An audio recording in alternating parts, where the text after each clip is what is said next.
دیروز بود به فکرم شما هنوز 7 سال پیش یک شعر نوشته خودتون رو بازرسانی کردید که بسیار همین شعر شما مرا به وجد آورد. در اینجا شما حالا از زبان خودتان شنویم بهتر است، چون که نه هر قدر زر را زرگر میدوند، میگویند مثل شما شاید نتونم که اینجا گفتگی هستید. در این آبرو دروغ را با نام خدا قداست میبخشند و از نام خدا هم دروغ میگویند. در این آبرو پیش نمازهایی که با آنها اقتدا کردن گناه است، زیرا مخلوق را سجده میکنند و از مخلوق میترسند، منبر پیامبر را خار کردند. در این آبرو آدمکوش قهرمان است، راستگو جنایتکار.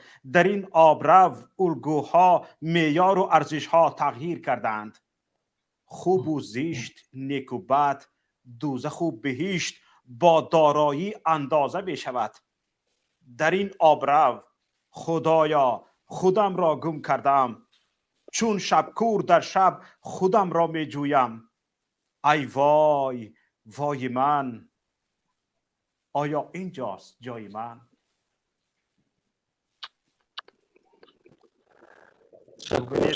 خیلی خوب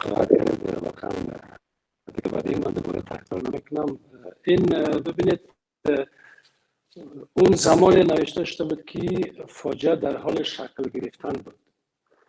سال 2011 به بعد است که کشور ما در آستانه، یعنی که شروع تغییر الگوها، شروع تلاش ها برای تغییر دادن ارزش ها بود. یعنی ضد ارزش ها را میخواستن ارزش بسازن و اون موقع بود که من دلم به درد آمده بود و شاید میشد گفت که یک برداشت شخصی من در اون سالها بود، سال 2013 12-13. خب بعدتر سال 2014 فکر کنم اولین بار نشر شد، سال 2013 بود این چیز نشر شد، این شعرخوانه.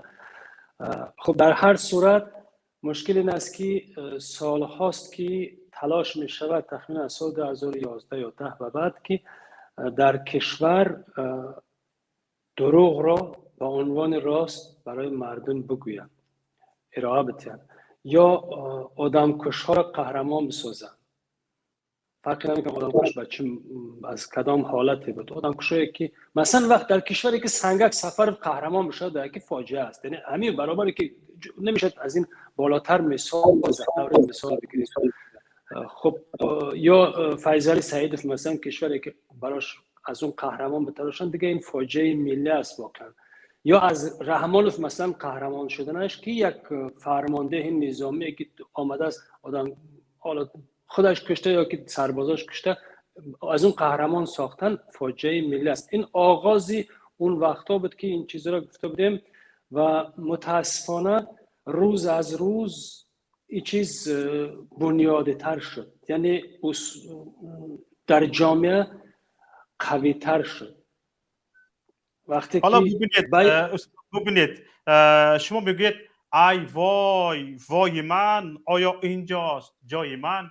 گفته سوال میکنید مثل این که خواجه حافظ شیرازی گفته بود سخندانی و خوشخوانی نمیورزند در شیراز، بیا حافظ که خود را بر ملک دیگر اندازیم. هزار سال است که البته همین است، یعنی به همین بزرگان را به همین یعنی به همین مقصد آورده رسانیدن، یعنی به همین فکر به همین اندیشه آورده رسانیدن که بگویند که اینجا جای من نیست. متاسفانه بالاتر عرض کردم ریشه پراکندگی مگر همین نیست که حتی بزرگان بگویند که اینجا جای من نیست دیگر؟ بله البته من ادعای هیچ بزرگی ندارم، من یکی از کوچیک این ملت هم، یک خوشترین فرزند ملت هم، هیچ ادعایی ندارم. خب به هر حال تشکر برای این چیزتون، توصیفتان، مدحتون. حتی در هر صورت فاجعه هست که یک شهروند یک کشور نمیتونه در کشور خودش آزاد زندگی کنه. حالا گذشته از همه این که برداشت شاعرانه من و شما، یا مثلا اونطوری که اون اعتراض شاعرانه حضرت حافظ او جای خودش، اما همچون یک شهروند وقتی انسان نمیتونه در وطن خودش آزاد زندگی کند و به این نتیجه میرسد که باید رود، چون دیگه اگر نرفت یا فاجعه برای خودش است یا کار میکند که برای مردمش میتونه فاجعه بار بشه.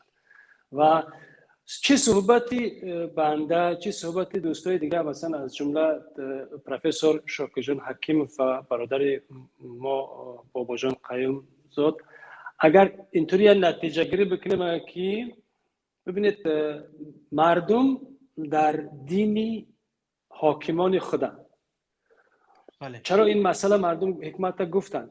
حکومت خودکامه تمام تلاشش بر این است که اختلاف پراکند در بین مردم به هر قیمت، به هر بهانه، تا بتواند بر بقای خود ادامه بده، یعنی باقی بماند سر قدرت. هیچ ارزش دیگه ندارند و اینجا تمام ضد ارزش ها رو تلاششان برای ارزش کردن یا دروغ را راست گفتن یا یک جنایتکار قهرمان ساختن، یک قهرمان جنایتکار معرفی کردن ها، علتش این است که حکومت خودکامه میخواد سر قدرت باقی ماند. و در اینجا به نظر می رسد که تنها راهی منطقی و اصولی این است که با راه‌های قانونی، همونطور که برادر ما شاکر جان حکیم اشاره فرمودن، با انتخابات، اونا گفتن با انتخابات توی آزاد، این حکومت باید که تغییر بکند یا حداقل در نزد مردم مسئولیت پذیر و جوابگو باشد. در جایگاه قرار نتید خودش که مردم خدمتگار اونن، نه، اون باید خدمتگار مردم باشد و هر جا که اشتباه کرد برای اشتباه جواب باشد. با تمام مسئولیت و از تجربه از سال 2007 دائم مثلا با سر به سر زدن ها به حکومت امروزه تاجیکستان، من با کمال مسئولیت میگم که امام علی رحمان حتی در نزد، نمیدونم در نزد خدا تا چه حد خودش مسئول میداند، اما در نزد هیچ بنده خدا برای هیچ کار مسئول نمیداند خودش را. وقتی که شخص اول کشور در نزد هیچ شهروند کشور برای هیچ کار مسئولیت احساس نمیکند، از این حکومت ما چه انتظار میتونیم داشته باشیم؟ حالا بابا جان میگن که اختلاف نفرت پراکنی میکن. خوب طبیعی است، اون مسئولیت ندارد در نزد این مردم، نه مهر دارد به این مردم، نه محبت دارد، نه رحم و شفقت دارد. تنها کاری که میتوند بکند هر تمام اصول ها را، تمام واسطه ها را استفاده میکند تا بقای خودش را برای چند سال دیگه ادامه بده. و در این حال، در این بدبختی، من یک شهروند، شما و دیگر شهروندای عادی باید برای خودم تصمیم بگیریم. من بالاتر برای چه صحبتم از این شروع کردم که بی‌توجهی مردم به هم دیگرشان بیهوده نبود، چون از حکومت راستش من هیچ توقعی ندارم. اینا به جای رسیده که دیگه از این حکومت نمیشه توقع داشت که این اصلاح میشد یا این مثلا کار میکند که به نفع مردم باشه. نه دیگه تمام شد. این حکومت به جای رسیده که دیگه بالاتر از این حرفاست، یعنی به نهایتی حالا مردم باید بیان با خودشان رحم بکنن. بله، حالا از اینجا برمیاد که این حکومت که حالا انتخابات شفاف برپا کردنی هم نیست و انتخابات شفاف بر میکند، اگر کند همین مردم میکند خودش. این انتخابات شفاف را مردم تشکیل میکند و مردم نظارت میکند که انتخابات شفاف شود. اگر مردم نظارت نکند که انتخابات شفاف گذرد، انتخابات واقعا دموکراتی شفاف و آزاد به میان بیاید، خب باز خواسته های خودی همین الیت حکمران به میان میگوید، باز همین الیت حکمران خودش میماند. یعنی همون چیزی که گفتید شما، بی‌توجهی مردم به آیندهش، به آینده خودش ما رو به این حال آورده رسانده شده است. یعنی همین خیلی میتوان خلاصه گیری کرد. بله، خب ببینید، البته شاید نشد که همه مردم مثلا در یک جا بگیریم چیز که اونایی که دستن در کارن، طوری مثال بگیم در فلان участке انتخاباتی چند معلمی که بود، اونا اگر آمدن از خود گذشتگی مسئول احساس مسئولیت کردن، مطمئنم که یک تغییر میشه. اما با وجود همه این و انتخابات من مثال زدم، چون شاکر جان که روش تاکید داشتن من این همچون مثال اینجا آوردم. هدف من روی این نبود که حتما انتخاباتی نمیدونم شفاف برگزار بشد. این همچون یکی از وسیله های تغییر بود. من عرض کردم که این حکومت اصلاح پذیر نیست، تغییر پذیر نیست و جای رسته که دیگه تغییر نمیشه. این حکومت باید رود، این که جای خودش.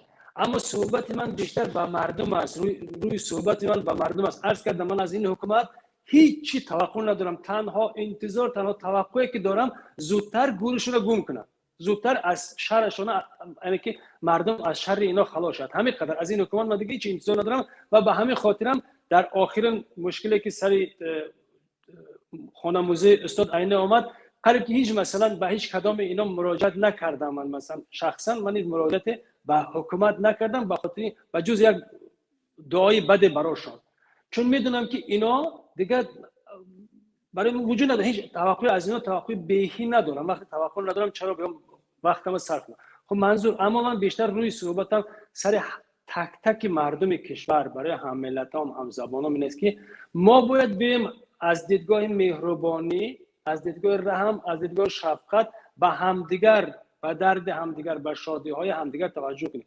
ما اگر آمدیم با همدیگر بودیم، این اختلاف برانگ، نفرت پراکنی ها، اختلاف برانگیزی هایی که حکومت میخواد بکند خنثی میشن. همین ضربه مهلک ترین به حکومت است. اگر ما آمدیم ملت شدیم، حالا ملت نیستیم، حالا نمیدونم فلان جاییم، حالا فلان گروهیم، حالا یعنی فلان ملت، فلان نژادیم، اینطوریم متاسفانه. و اینه باید بگیم و مردم تا جای برای بی‌توجهیشون مسئولن، اما گناهکار نیستن. گناهکار اصلی قشری روشنفکر جامعه و از همه بیشتر اونایی که در عرصه قدرتن و امکانیت ها و امتیاز ها در اختیارشون است که تبلیغ کردن نفرت پراکنی را همچون یک چیزی خوب، ارزش زید ارزش ها را ارزش، دروغ ها را راست، این کارهای بدی که دارن انجام میدن و متاسفانه در جامعه اثرگذار شدن. اینجا مردم گناه ندارن. مردم باید بیاد، عرض کردم، هر باید کار کرده شد با مردم. گفته شاید که ببینیم هر کدوم ما و شما تاجیکیم، تاجیکستانیم، نمیدونم انسانیم، بالاخره باید همچون انسان با هم باشیم، محبت داشته باشیم به همدیگر، در سیمای همدیگر یک همزبان بینیم، دوست بینیم، رفیق بینیم، نه اینکه یک دشمن. اگر حداقل هم دیدیم رقیبی، دیدگاهی را بینیم که دیدگاهی من با کسی معقول نیست. خب این معنی ندارد که من با اون دشمن باشم، نه، یا یک کس دیدگاهش با من معقول نباشد این معنی ندارد که دشمن من است. نه، اون میتونه دوستی من باشد اما دیدگاهش با من چی نباشه. همونطوری که شما فهمیدید دو برادر میتونن با هم اختلاف داشته باشن. تشکر استاد. آخرین سوال من به خود شما استاد علیم شیرزمان، خوش آمدید به برنامه ما. استاد ظفر صوفی، آخرین سوالم به شما این است که گفتید که قشر روشنفکر جامعه مسئول هستند، این مسئولیتشان چی بوده؟ روشنفکر یک جامعه، خب ببینید مسئولیت یک چراغچی است، روشن کردن. بله. تا مردم چرا روشنفکر؟ چرا نگفتن که مثلا نمیدونم یک چیز دیگه، آزاده نگفتن یک چیز دیگه، روشنفکر؟ چرا؟ یعنی انسانی که فکر روشن دارد، بالاتر عرض کردم اگر ایمان ندارد انصاف داشته باشد. روشنفکر اگر هر کسی مثلا خودش احساس کنه روشنفکر، انصاف داشته، از دیدگاه انصاف بیاید واقعیت‌های جامعه که با توجه به این موجی بی اندازه تبلیغات و پروپاگاندایی که حکومت دارد انجام میده، همیشه در برابر این مشکلات راه‌های برون رفت از مشکلات روشن بکند برای مردم. مردم واقعا در زیر این قدر موج تبلیغات، این بحر اقیانوس تبلیغات و پروپاگاندایی که حکومت دارد انجام میده روی مردم، خب مونده آدم میکنه. آدم مثلا همیشه در سرش بگوید که از نظر روانشناسی همیشه بگوید که تو بدی شاید آخرش بد بشه، یا مثلا بگوید که فلانی فقط خوب شاید اصلا آخرش قبول بکنن که مثلا رحمانوف واقعا قهرمان است، یا نمیدونم سنگک سفروف قهرمان است، خنده دار است مثلا. این چیزی که از نظر روانشناسی این تجربه شده است و میتونه انجام بگیره.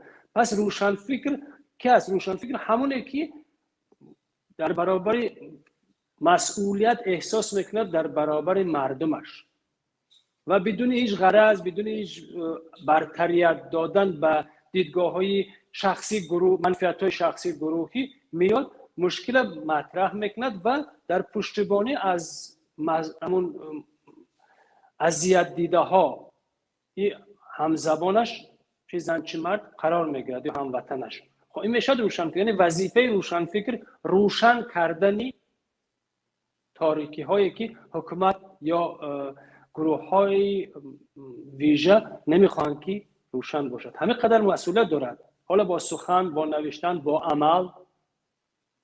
بله درست است. تشکر میکنم فرگوی کردین.